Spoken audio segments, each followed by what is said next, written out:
Բարև, այսօր կպատմենք տերմինալներում նույնականացման մասին։ Կենտրոնական բանկի նոր պահանջով վճարային տերմինալներում այսուհետև անհրաժեշտ կլինի անցնել նույնականացում բանկային որոշ գործարքների, մասնավորապես ավանդի, քարտի և հաշվի համալրումների իրականացման համար։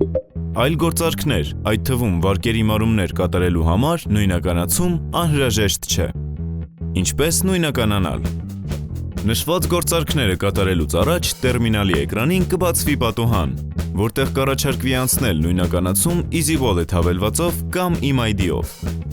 EasyWallet-ով նույնականանալիս անհրաժեշտ է մուտք գործել EasyWallet հաշիվ քո հեռախոսից, սկանավորել տերմինալի էկրանին ցուցադրված QR կոդը